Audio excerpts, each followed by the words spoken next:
Hey there, awesome physics students. Let's talk about an important application of moving charges and magnetic fields.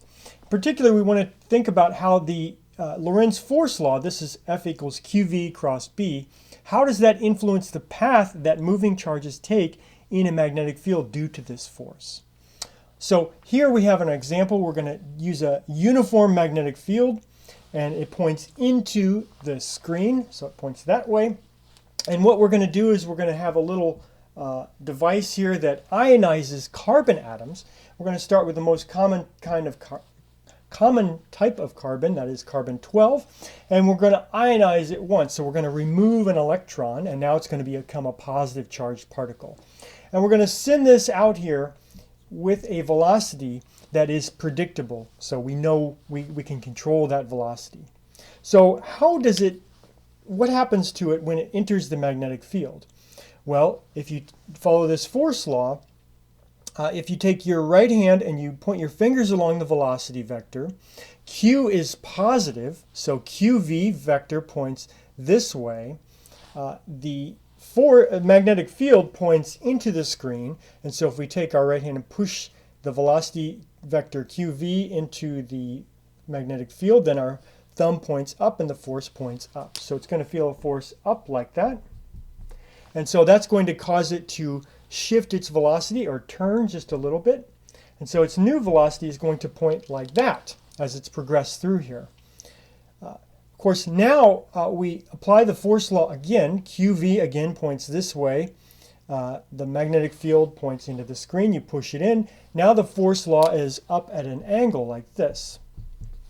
And if we keep moving it like this and advancing it, it's going to feel a force velocity. It's going to have a velocity this way. The force is going to be perpendicular to that velocity vector. And the effect of the force as it comes through here is not to speed it up or slow it down, but to turn.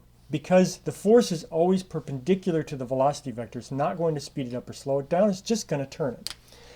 If you recall that when you have a force, the net force is going to point in the same direction as the acceleration, and when that is perpendicular to the velocity, you get circular motion. So this is going to move in a circular path, all right? Now, and this is a general feature of this force law. When you have a velocity vector that's perpendicular to the magnetic field, you get circular motion. The charges are going to move in circles, all right? Now, if you were to, instead of shooting carbon 12 atoms in here, imagine you took a different kind of carbon, carbon 14, and you ionized that the same, and you sent it in with the same velocity.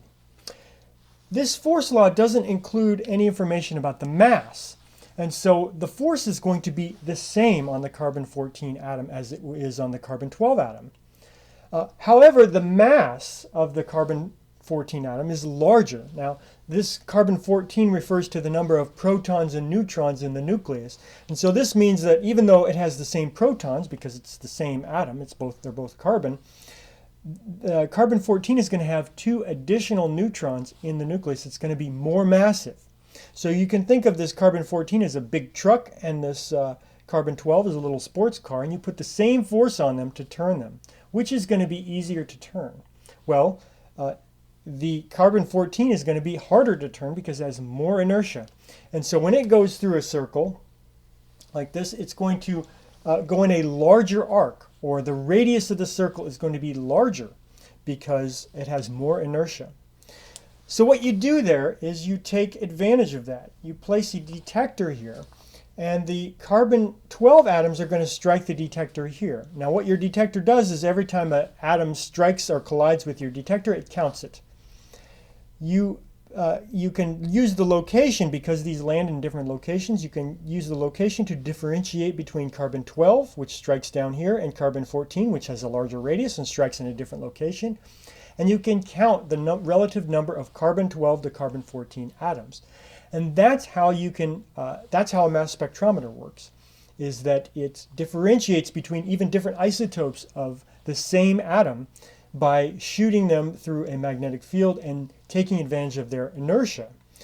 One remaining question, which we're not going to answer in this video, is how do you ensure that they have the same velocity as they come through here? And that's the subject of a different video.